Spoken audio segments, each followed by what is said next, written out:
This is Steve Denenberg. We are continuing our discussion of issues surrounding the physics of momentum.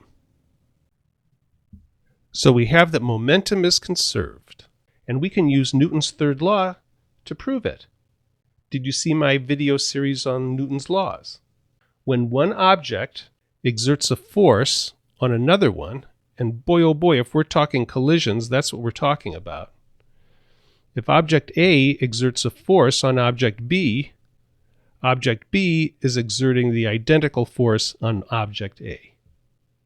When one billiard ball hits another billiard ball, blown up, here's the surface of billiard ball A, and it's approaching the surface of billiard ball B, and they are going to interact. Here's A contacting B. A is not going to flow into B or pass through B, but the molecules on the surface of both of these balls are going to interact with each other and push off of each other with the exact same force over the exact same amount of time. So the impulse that A delivers to B is identical to the impulse that B delivers to A. So if our system is these two billiard balls coming at each other, here's our system, they're going to contact. A is going to give an impulse to B, and B is going to give exactly the same impulse in the opposite direction to A. So the total momentum of our system doesn't change one tiny bit, because everything happens according to Newton's law where they contact each other. So there is no change in the sum of the momentum of the objects with any collision. Anytime two billiard balls clack together, there's no change in the total momentum of the two-ball system. So here's something cool we can know about. Let's say you're on a pool table, and here's the cue ball, and here's the other 15 balls, and you're doing the opening break. And right after you strike the cue ball, let's say they all have the same mass, the cue ball is moving with speed v, and the total momentum of your system is mv, the mass of the cue ball times the speed of the cue ball. Everybody else is at rest. So the total momentum of our system is mv. The cue ball strikes the triangle, and the balls are hitting each other at a furious pace. They're clacking back and forth. The cue ball heads out somewhere. Balls start wandering all over the table. But you know that every time two balls have an interaction, there is absolutely no change in the total momentum of the system.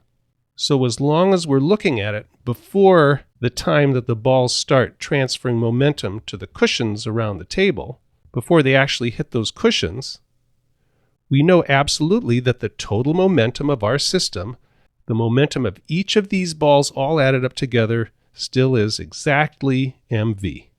And in fact, we know that the total y-axis component of our momentum is 0, because it starts out at 0, no matter how complicated the bouncing back and forth of the balls are before they hit the cushions. Don't you feel powerful knowing that? So, once again, momentum is conserved.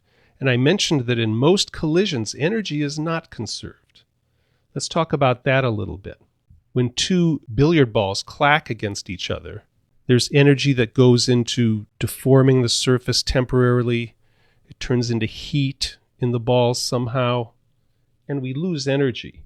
Momentum will be conserved, but usually energy will not be conserved. Let's take an example. Let's take the example that we had. We had a 3m mass ball coming in at 4 meters per second, and it hit another ball that was at rest of mass 1m, and afterwards, the big 3m mass was traveling at 3 meters per second, and so was the little mass. And we figured out that this was moving at 3 because we made our momentum unchanged before and after the collision. But let's see what happened to the energy now. The bigger ball, the initial energy is 1/2 mv squared, which is 1/2 times 3m times 4 meters per second squared equals 24 joules. If I say that m is 1, so the 3m mass is really 3 kilograms. So 24 joules beforehand. then what happens afterwards? This guy's energy is 1/2 times 3m times 3 meters per second squared. And this guy's energy is 1/2 times m times 3 meters per second squared. And again, I'm saying that m is 1 kilogram.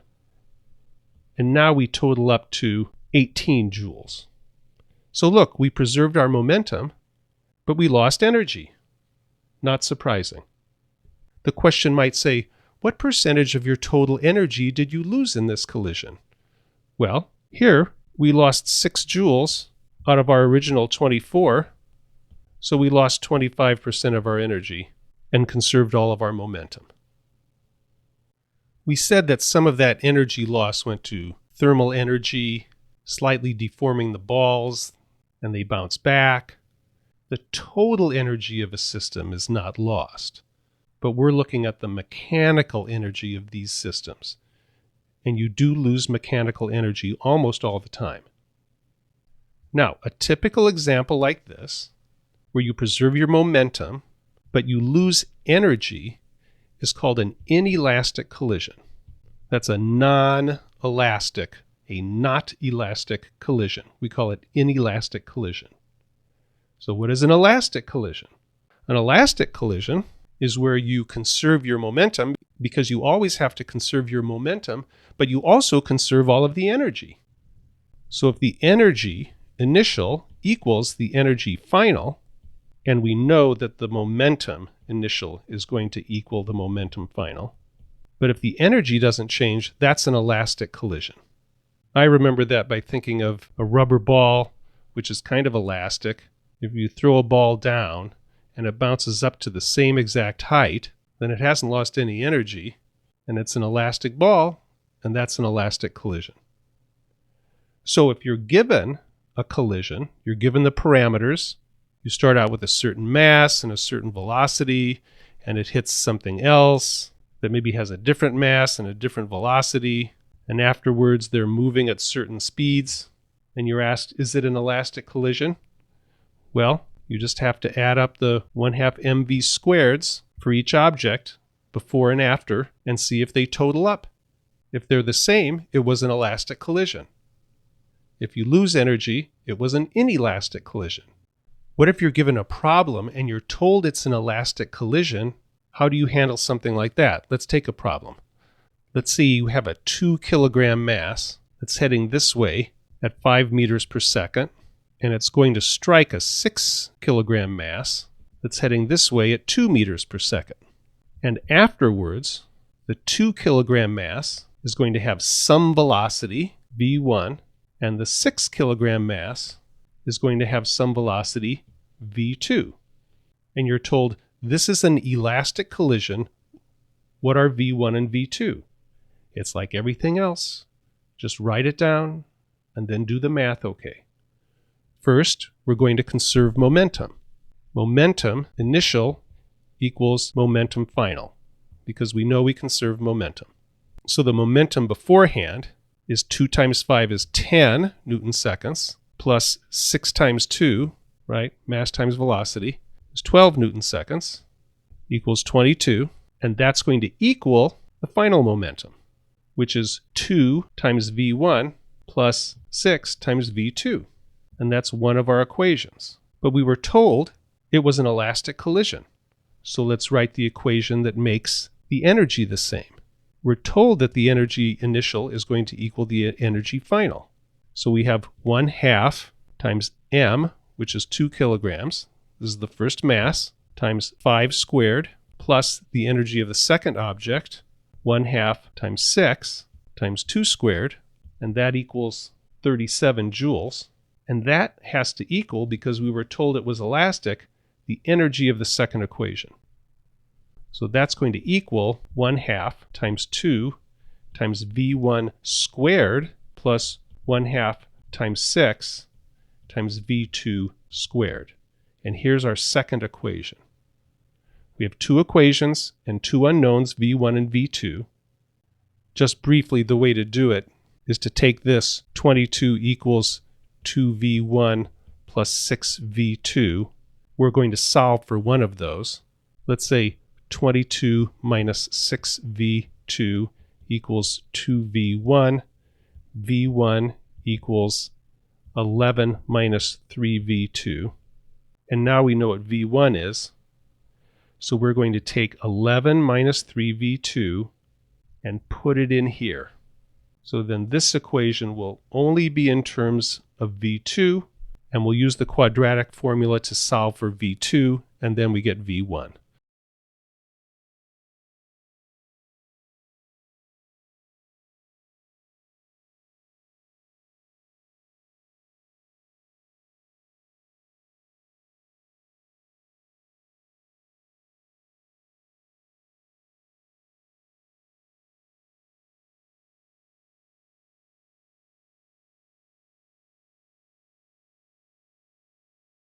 And once again, I don't think you're going to do that on the AP test because it's too much math. But we can still talk about a couple of things here. Let me draw the problem out again. We had a 2 kilogram mass heading at 5, and it ran into a 6 kilogram mass heading at 2. And remember that afterwards, the 2 kilogram mass is going to be moving at V1, and the 6 kilogram mass is going to be moving at V2. And when we do our quadratic equation, negative b plus or minus the square root of b squared minus 4ac, etc., plus or minus is going to give us two solutions. And when we actually work this out, if you go through and do the math, this two solutions is going to say that V1, which is the speed of the 2 kilogram mass after the collision, is either 1/2 meter per second, sounds pretty good to me, or it's going to equal 5 meters per second. What? But that's what it was before. But that's okay. Yes, this plus or minus in the quadratic equation that you will use to finish this problem off, one of the solutions is that the two masses miss each other, and they continue on at their original speeds. And one more thing about that, if you have a problem where you set it up, everything in the plus x direction, and it's heading this way, and it's heading this way, and afterwards you're solving for V1 and V2, and if you happen to learn with your problem that V1 equals -2 meters per second, that just means that your V1 mass is moving to the left. It's moving in the negative x direction.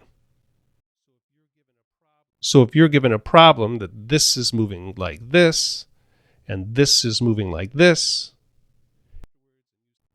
and so you say, okay, the little one is going to be moving with this with V1 afterwards, and the big one's going to be moving like this with V2 afterwards, and you set it up so that everything's in the positive x direction, makes it easy to write the equation out.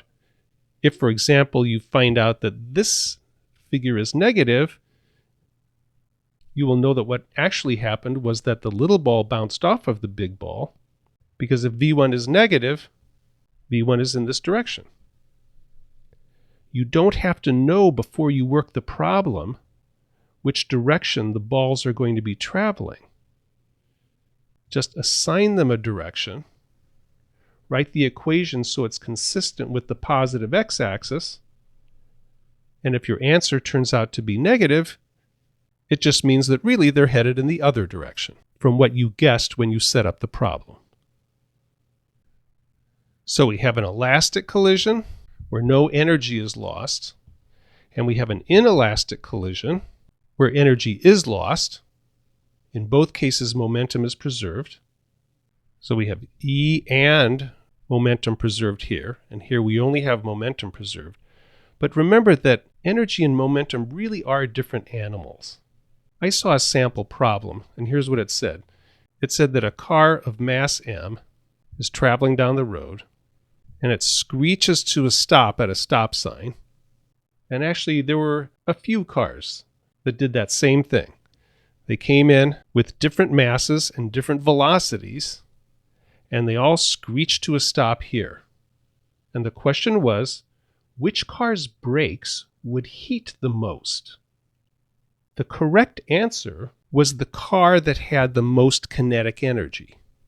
because the brakes absorb the energy of the stop, and when all the kinetic energy turns to zero, the car with the hottest brakes, and heat is thermal energy, would be the car that started out with the highest amount of kinetic energy that turned into the thermal.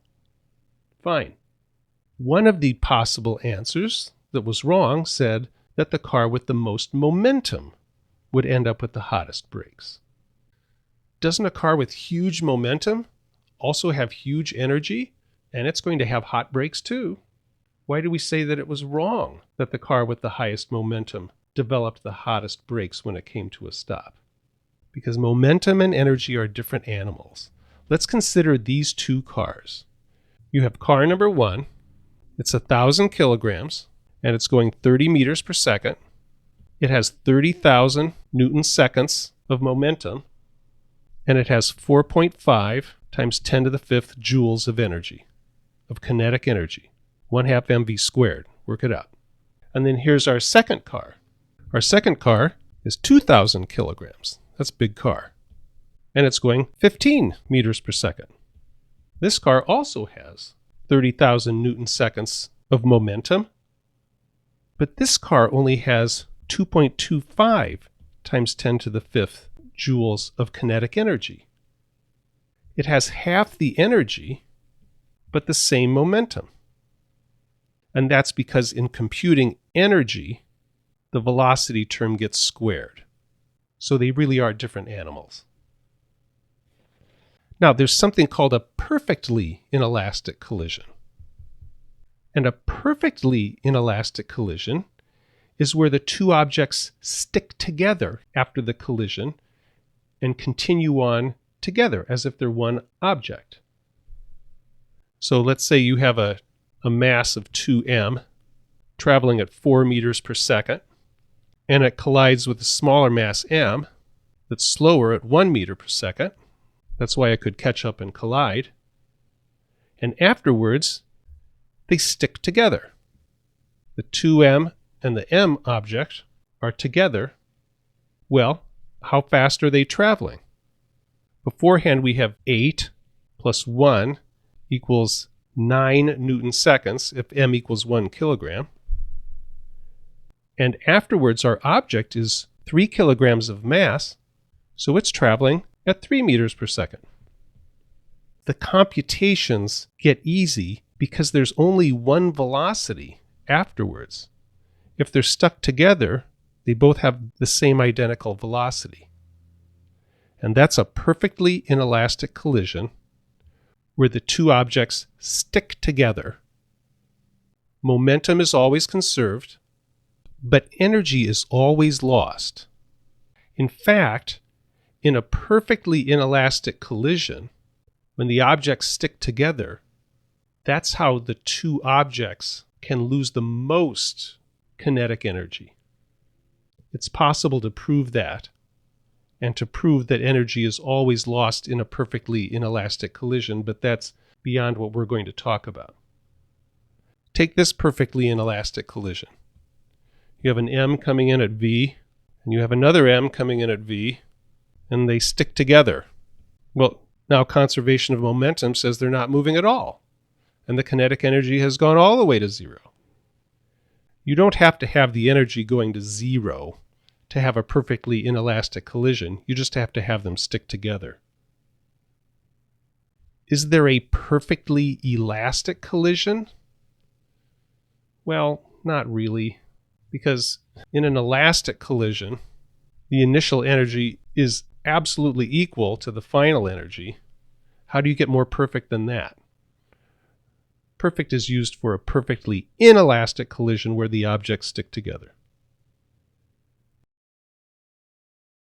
In the next video, we will continue our discussion of the physics of momentum. See you there.